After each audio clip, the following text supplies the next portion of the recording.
ஒரு கைதியின் டைரி படம் பண்ணேன் இல்லையா? அ அ பாரதிராஜா சாரோட. அதோடைய ரீமேக் பாக்யராஜ் சார் ஹிந்தியில பண்ணாரு. அமிதாப் சார். ஆமா.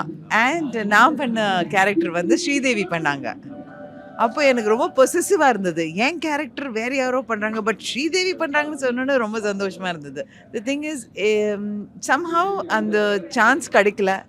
பட் ஹிஸ் ஃபிலிம்ஸ் ஹேவ் என்ன சொல்றது? பல வருஷங்களா இப்போ கூட பார்க்கும்போது, அவர் சொல்ற கருத்து, அவருடைய ஹியூமர், அவருடைய ரைட்டிங், அவருடைய வார்த்தைகள், I think it is lived beyond years. Bhagyaraj sir படங்கள் நிறைய படங்கள் வந்திருக்கு. ஏதாவது ஒரு படத்தை ஐயோ நான் நடிக்காம போயிட்டேன்ற ஒரு ஃபீலிங் இருக்கு அவருக்கு. முந்தானை முடிச்சு தான். பிகாஸ் அந்த வருஷம் 1983ல ஊர்வஷியும் நானும் ஒரே டைம்ல தான் ஐ திங்க் ஜூலைல முந்தானை முடிச்சு ரிலீஸ் ஆச்சு. அண்ட் செப்டம்பர்ல என்னுடைய படம் மண் வாசனை ரிலீஸ் ஆச்சு. ஸோ அந்த எல்லா அவார்ட்ஸ்லேயும் ஊர்வஷிக்கா எனக்கா இல்லை பானுப்ரியாக்கா மெல்ல பேசுங்களும் அதே டேட்டில் ரிலீஸ் ஆச்சுன்னு நினைக்கிறேன், அதே வருஷம். ஸோ எங்கள் 3 பேரில் யாராவது ஒருத்தர். ஸோ அப்போ வந்து I was thinking wow who is this.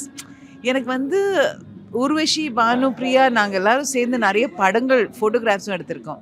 But directors யார் அப்படின்னு பார்த்துட்டு நான் வந்து 2 படமும் பார்த்தேன். மெல்ல பேசுங்களும் பார்த்தேன், முந்தானை முடிச்சும் பார்த்தேன். And I really liked. But of course அந்த மாதிரி ஊர்வஷி மாதிரி தமிழ் பேசுகிறதும் அந்த மாதிரி அவ்வளோ சூப்பர்பாக பண்ணதும் இட்ஸ் இம்பாசிபிள். சார் நீங்கள் நிறைய இப்போ வந்து டைரக்ட் பண்ணியிருக்கீங்க, ஸ்கிரிப்ட்ஸ் எல்லாம் பண்ணுறீங்க. உங்களுக்கு பாக்யராஜ் சாரை வச்சு ஒரு படம் டைரக்ட் பண்ணணுன்ற ஒரு ஐடியா இருந்திருக்கேன்? இல்லை நான் வந்து ஐ மீன் ஹிந்தியில் தான் டைரக்ட் பண்ணியிருக்கேன். அண்ட் அது வந்து பேசிக்லி சிம்பிள் அர்பன் ஃபிலிம்ஸ். இவங்கெல்லாம் தேர் கிங்ஸ்னு சொல்லணும்.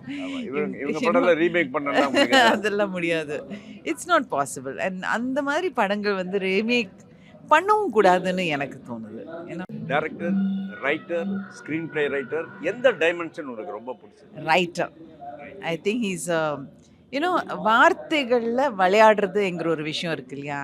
அந்த வார்த்தைகளை வச்சு விளையாடி the way he has depicted certain stories, I like that very much.